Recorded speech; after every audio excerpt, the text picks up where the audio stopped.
പുതുതായി പുറത്തിറങ്ങിയ Dileep cinema social മീഡിയയിൽ വലിയ വിമർശനങ്ങൾ ഏറ്റുവാങ്ങുകയാണ്. പ്രത്യേകിച്ചും ധ്യാനും വിനീതും തമ്മിലുള്ള രംഗത്തിലെ ഡയലോഗുകൾ. രമണിയെ പണ്ട് അണ്ണൻ ഇതുപോലെ തട്ടിക്കൊണ്ടുപോയതാണ്, എന്നിട്ടോ രമണിയെ അണ്ണൻ കൊണ്ടുപോയി കറന്നു. ഒരു ഷോക്ക് സൃഷ്ടിക്കുക എന്ന ഉദ്ദേശത്തോടെ തന്നെയുള്ള മറുപടി. കൂടുതൽ ഇന്റൻസ് ആക്കാനായി ഒരു കാറിൽ ദിലീപ് സ്ത്രീയെ തട്ടിക്കൊണ്ടുപോകാനായി എത്തുന്നതിന്റെ വിഷ്വലും. ആ ഞെട്ടലടക്കാൻ ധ്യാൻ കൂടുതൽ വ്യക്തത നൽകുകയാണ്. രമണി പശുവാണെന്ന്. ഒരു ഡബിൾ മീനിങ് ജോക്കിനപ്പുറം ക്രൂരവും മനുഷ്യത്വരഹിതമായ ഡയലോഗാണ് സിനിമയിൽ തമാശ എന്ന വണ്ണം ചിത്രീകരിച്ചിരിക്കുന്നത്. തന്റെ കംബാക്കും കേസിന്റെ വിധിയും ഉൾപ്പെടെയുള്ള വ്യക്തിപരമായ കാര്യങ്ങൾ ദിലീപ് പലയിടങ്ങളിലായി തെളിച്ചും മറച്ചും ഉന്നയിക്കുന്നുണ്ടെന്നും അതിന്റെ ഭാഗമായാണ് അനാവശ്യമായി ഈ രംഗം കൂട്ടിച്ചേർത്തിട്ടുള്ളതെന്നും അഭിപ്രായങ്ങൾ ഉയരുന്നുണ്ട്. അതിനൊപ്പം എത്തുന്ന ഡയലോഗ് അർത്ഥം വെക്കുന്നത് എന്താണെന്നതിന് പ്രത്യേക വിശദീകരണം ആവശ്യം വരില്ല. നടിയെ തട്ടിക്കൊണ്ടുപോയി ബലാത്സംഗം ചെയ്ത കേസിൽ ദിലീപ് കുറ്റവിമുക്തനാക്കപ്പെട്ടതിന്റെ ആഘോഷമായാണ് ഭയം ഭക്തി ബഹുമാനം എന്ന ബബ്ബബ്ബ കഴിഞ്ഞ ദിവസം തിയേറ്ററുകളിലെത്തിയത്. കോടതി വിധിയിൽ അന്യായമുണ്ടെന്ന് ചൂണ്ടിക്കാട്ടി ഉയർന്ന വ്യാപക ബഹിഷ്കരണ ആഹ്വാനങ്ങൾക്കിടെയായിരുന്നു റിലീസ്.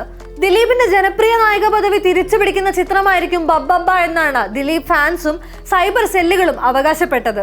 എന്നാൽ റിലീസിന് പിന്നാലെ ഫീൽഡ് ഔട്ടായ നായകനെ വീണ്ടും ഫീൽഡ് ഔട്ടാക്കിയെന്ന അഭിപ്രായങ്ങൾക്ക് ശക്തി പ്രാപിക്കുകയാണ്. മോഹൻലാലിനെ കോമാളിയാക്കി ചിത്രീകരിച്ചതിനെതിരെ മോഹൻലാൽ ഫാൻസും പ്രതിഷേധങ്ങളുമായി രംഗത്തുണ്ട്. മോശം മേക്കിംഗ് കൊണ്ടും എഴുത്തുകൊണ്ടും തമിഴ്, തെലുങ്ക്, കന്നഡ ഇൻഡസ്ട്രികളിൽ നിന്നുള്ള കൊമേഴ്ഷ്യൽ ചിത്രങ്ങളുടെ കോപ്പേഡിയാണെന്ന ആരോപണങ്ങൾ കൊണ്ടും ചിത്രത്തിന് ആദ്യ ദിവസം തന്നെ തിളക്കം കെട്ടുപോകുന്ന കാഴ്ചയാണ് സോഷ്യൽ മീഡിയയിൽ കണ്ടത്.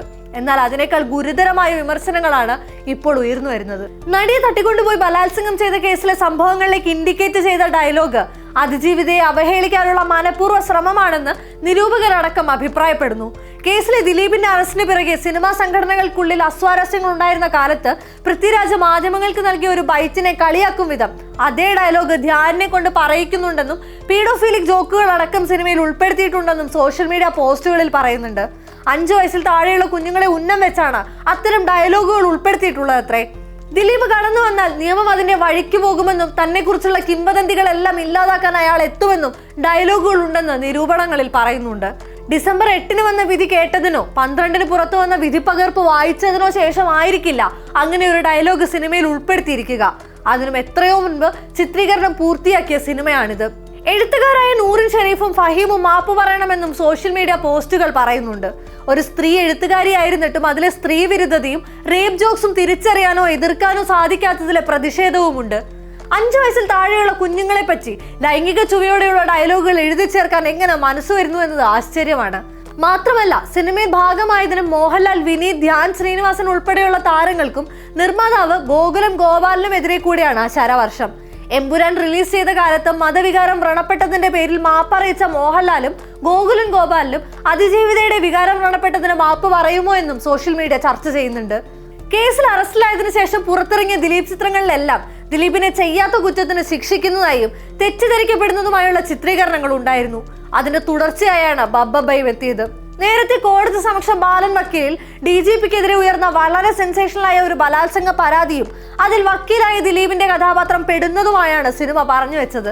സിനിമ അവസാനിക്കുന്നത് അങ്ങനെ ഒരു ബലാത്സംഗം ഉണ്ടായിട്ടില്ല, അതൊരാളുടെ വിശ്വാസ്യത തകർത്ത് മറ്റൊരു വലിയ ക്രൈമിനെ മറയ്ക്കാനുള്ള ശ്രമമാണ് അരങ്ങേറിയതെന്ന് വ്യക്തമാക്കിയാണ്.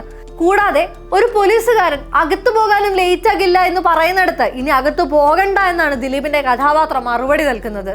രാമലീലയിലെ പ്രതി ഞാനാവണമെന്ന് തീരുമാനമുള്ളതുപോലെ എന്ന ഡയലോഗ് കുറ്റവിമുക്തരാക്കപ്പെട്ടതിനു ശേഷവും ആഘോഷിക്കപ്പെട്ടിരുന്നു. സാന്റ ഈ ക്രിസ്മസിന് കൊട്ടേഷൻ എടുക്കുന്നില്ല, ഉള്ള കേസ് ഒത്തുതീർപ്പാക്കട്ടെ എന്ന ഡയലോഗിലാണ് മൈ സാന്റ എന്ന ചിത്രം അവസാനിക്കുന്നത്.